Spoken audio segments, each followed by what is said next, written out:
to be guided and to know, to understand. Management tasks. According to a sufficiently general theory of management, only two tasks can be set. There are management tasks and there are self-management tasks. What does management tasks mean? It is when we want to manage the object ourselves. That is, I was the commander of a regiment. I would go out to the parade ground and command there. Attention at ease, right face, march, lift your leg higher, take a wider step, and so on. The distance is such and such. That's it. And the officers and soldiers would march in formation. I was managing the object myself. And then I think, why should I just stand there?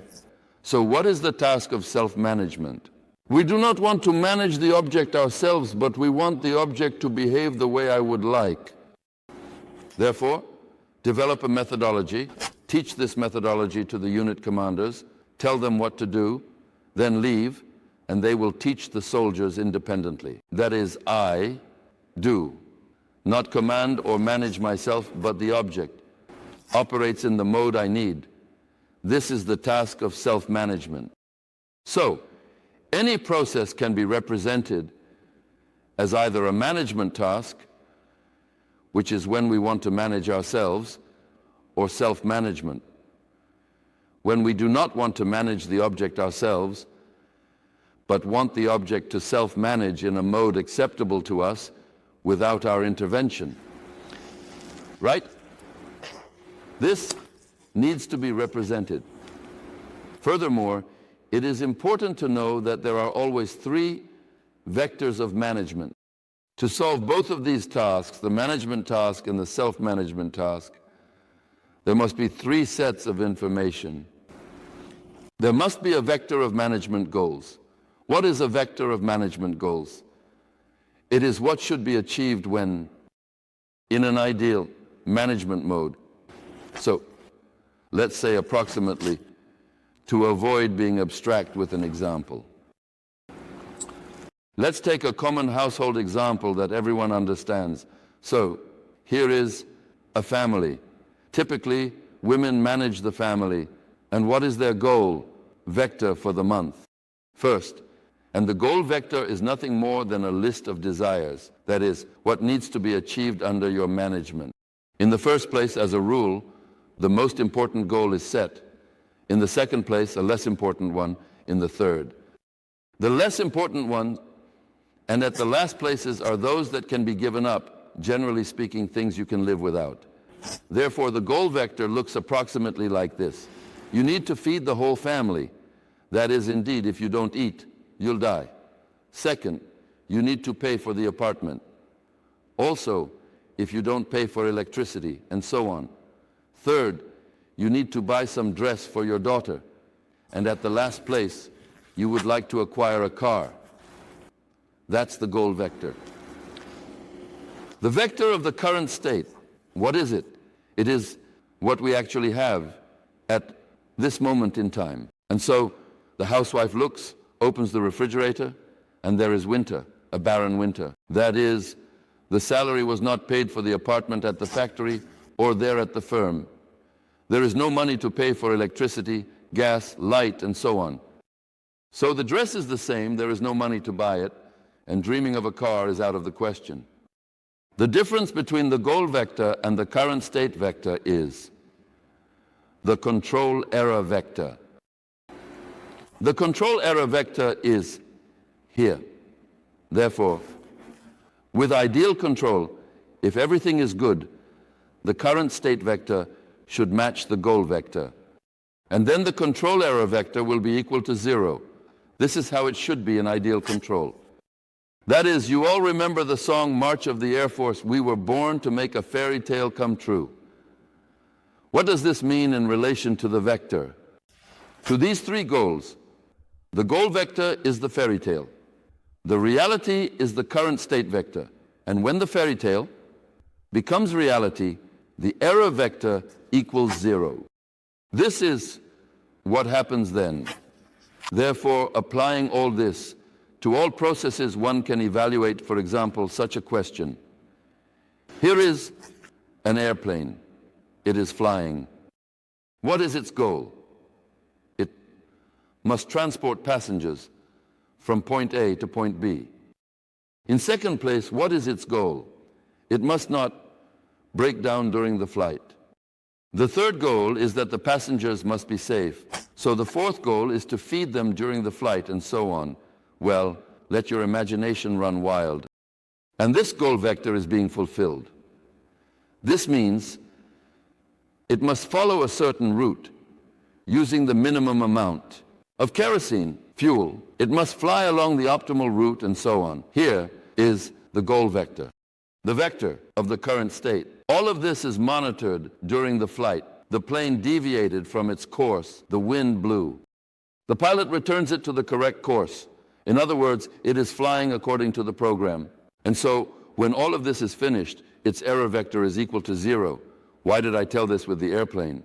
You can consider a ship or the work of a company. I pose this question: can a state fly into nowhere? Probably it cannot. If an airplane is flying into nowhere, what will happen to it if it does not know its final destination? So, what will happen? The airplane will crash, meaning it will run out of fuel, and below are swamps, mountains, or forests, and it will suffer a wreck. And our state, well, the vector of goals. Who among those watching now, meaning on the computer or videotape, do you know where our state is flying? What is in the first place in our state? What should we achieve? What is the vector of goals? Who knows? No one knows. But if we do not know the vector of goals, it does not mean that someone with a higher level of understanding did not set their goal in relation to us. And if we look at this with the Harvard project, compare it, what will we discover for ourselves? According to the Harvard project, in their vector of goals, how does it look? First of all, we must capture the wealth of Russia. Well, that is its raw materials and so on. Second, the goal is that the Russians should not understand what is happening to them. The third goal, the youth should become alcoholics and so on. The fourth, men should perish from drunkenness, alcohol, and so on. Well, it's clear, right? And now, if we look at it, it turns out that their goal vector is being executed well in relation to us. That is, our wealth flows to the west like a river. Gas, oil, timber, nickel, Norilsk, and so on. Moreover, the people understand nothing of what is happening. Men are becoming alcoholics, meaning the goal has been achieved. Read Directive 20.1 from August 18, 1948. Materials from the Harvard Project. The USSR must be dismembered. The first phase is completed. The second is being prepared. That is the vector of the current state. And this is their management error vector. High. If we remember during Stalin's time, we already talked about it in previous lectures. What was the goal vector in the state? Education for all was in the first place. All children. Universal education was first there. I remember my sister studied 7-year education, then 8-year, then 10-year education. Then industry must be the best in the world. The village must fully provide its country with food, with ecologically clean products. The army must be the most powerful. Science must be the most advanced. And all this was declared, and all this was implemented.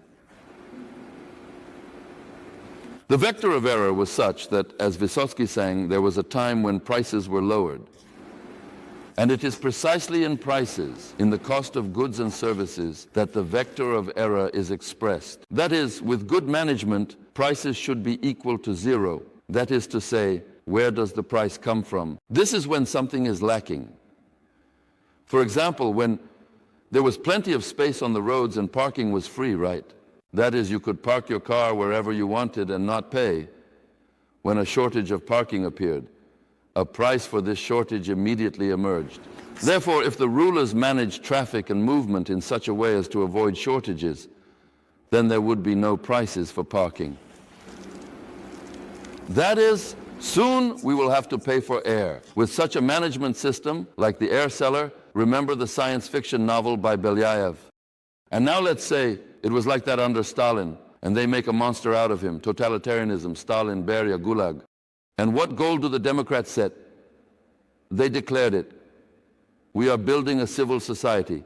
Russians are free people, which means a just society. Human rights for all. Well, that is it. Now let's look at the vector of the current state. So, what about human rights? What about freedom? What about democracy? Any questions? No questions? So what? An illusion has been created. Remember the previous picture, and they are inflating this illusion. And what is the result? A puff.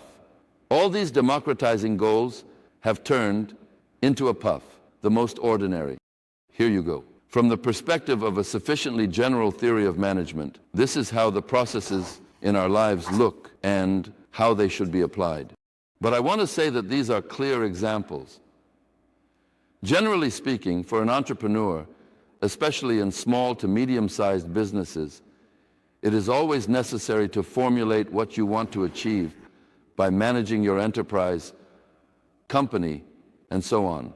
That is, you must formulate the vector of goals, carefully monitor the vector of the current state, your errors should be minimized, then there will be quality management, and what is also important, and the prioritization of goals.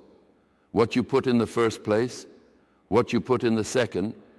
If you shift the prioritization of goals, you will get a completely different result. I would like to mention some of our supporters of the public safety concept with whom we have to work. After all, how can it be? To put it in the first place, I will apply all my efforts to bring the public safety concept to people, to society, and strive to implement it in life. In the second place, I will set the task of solving problems with the apartment and other personal issues. And depending on what you put in the first place and what in the second, the success of the matter depends. And many of us, although they seem to be supporters, as they call it, of the concept, put their own problems in the first place, and only somewhere in third or fourth place will they engage in the public safety concept. In other words, a shift in priorities leads to corresponding results. But what is the situation? Generally speaking, there is a war going on right now. And if you are a supporter of the public safety concept, you should put it this way: I am on the front line. As our fathers and grandfathers used to say, they went into the trenches as volunteers, rose up and went into the attack. And with this framing of the question, if the vector of goals for all of us is exactly like this in the first place, then we will change the situation. And when, let's say, in the first place, I still need to buy something here, I need a summer house, something else, and only somewhere in third or fourth place will I engage in the public safety concept. Here you have the outcome of what we have. Our country is being mocked, oppressed, and the growth is being destroyed, while we are all just solving our little problems. No private problem in the country will be solved until we change the overall concept of the development of our society. Therefore, this task should be placed at the top of your personal activities. Well, in any case, that's what I think. So further, well, here below, there is an explanation, meaning what I said. Here are the private goals. Here you see the most important goal is in the first place, that is prioritization. Well, and here too, this is all in general explained. Next, what is important to know, here are the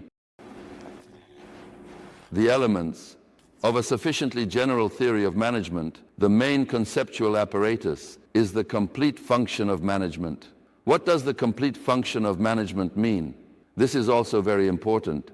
We will consider it later, and then I will explain it with examples, also everyday ones. The complete function of management means the circulation of information and the transformation of information in the management process. That is, from the very beginning of managing any process to the very end. That is, if you take on a task, then during the process of this task, you must constantly solve problems guided by the complete function of management until you solve your task.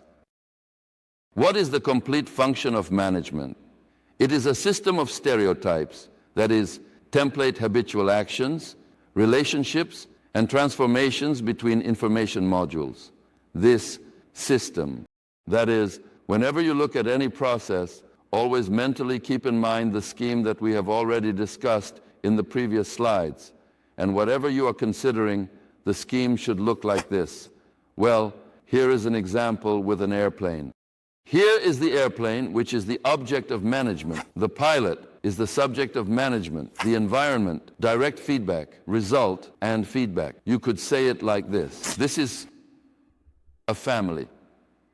The head of the family, depending on the situation, usually the wives are in charge, a matriarchy. Here, she is the subject of management. If it is a state or a company, here is a company, a factory. The head of the company manages. The state, this is the government bodies, the head of state. And generally speaking, one can talk about humanity. One can say this, the planet Earth. The Earth is managed by the rhythms of the cosmos, the entire universe. Thus one can also refer to God, that is any scheme, including at the micro level, electron. The object of management, the nucleus of the atom, it attracts this electron. I understand this in a very primitive way.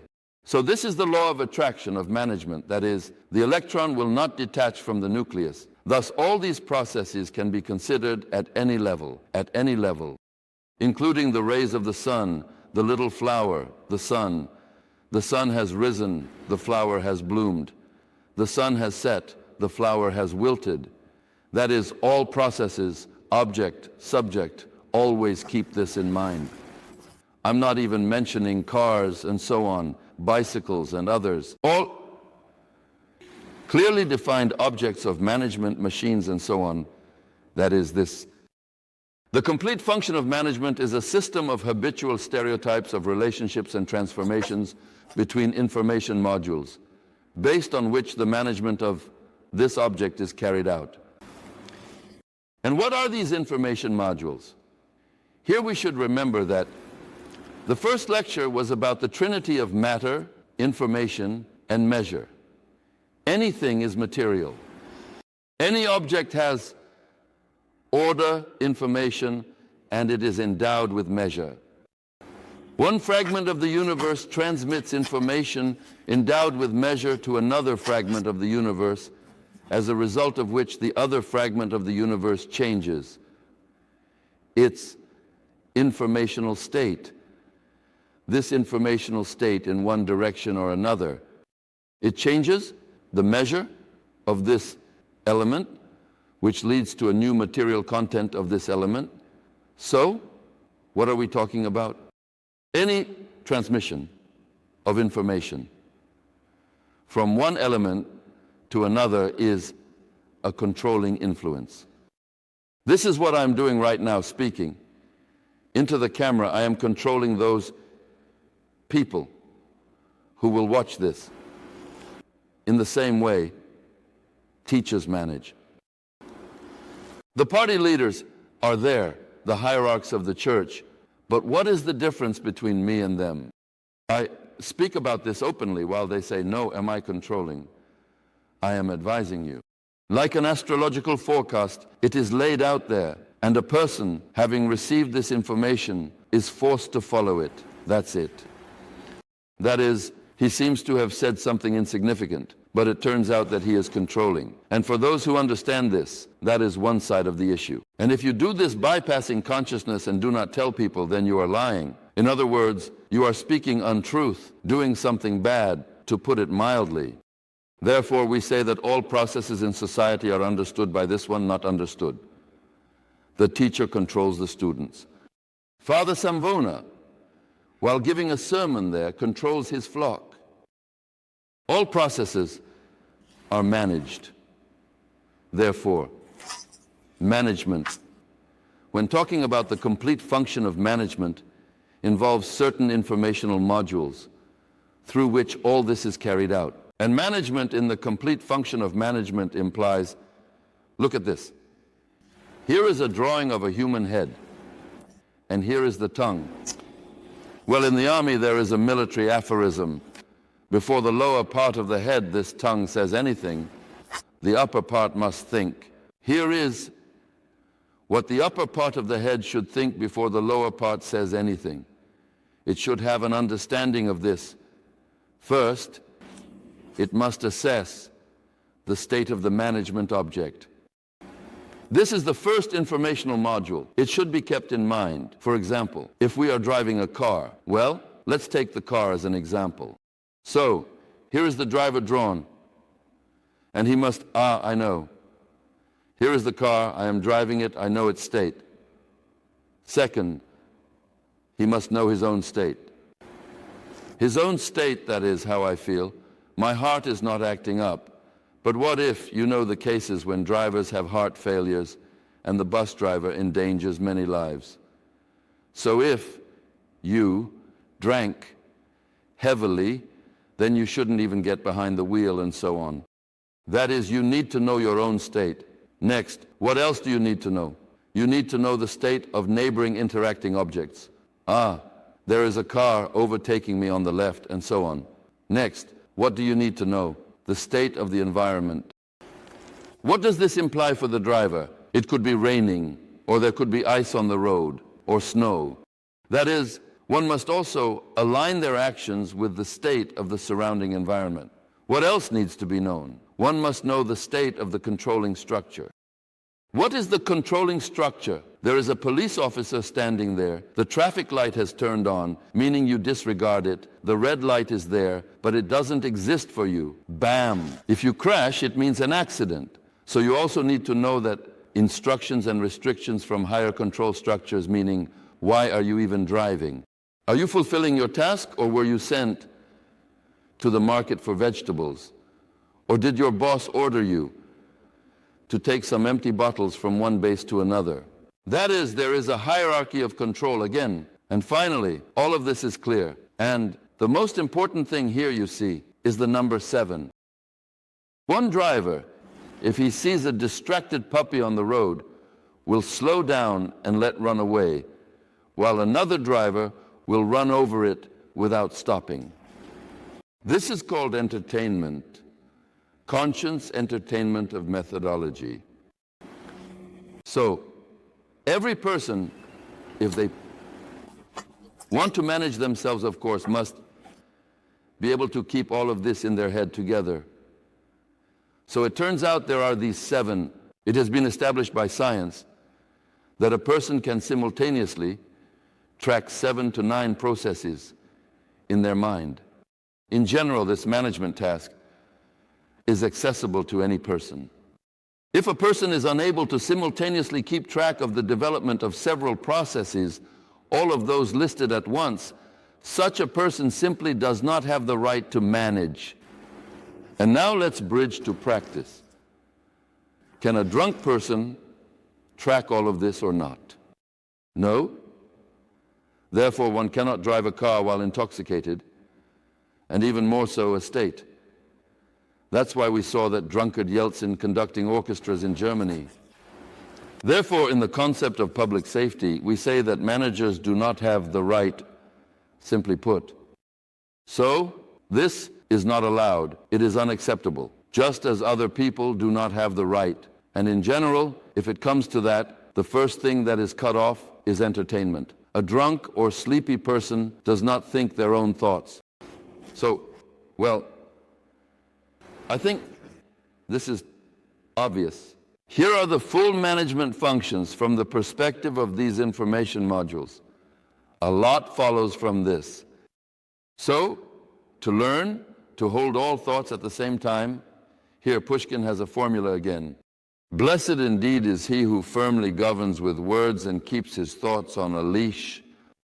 That is, in that informational state, connect everything I have talked about with the law of time, when events and phenomena in people's lives change often. A person must quickly assess this situation. So, if you are not capable, if you do not master the methodology, you will not be able to track all of this. Therefore, One can perceive all of this together only by having the ability to entertain and quickly separating the necessary from the unnecessary. After all, even, let's say, if we take the same driver, there are primary things that the driver must pay attention to, and there are many secondary factors that do not determine. The successful execution of tasks by drivers means that a driver can, let's say, drive, while someone who does not have this ability gets distracted by a rolling ball or a bird, and they crash.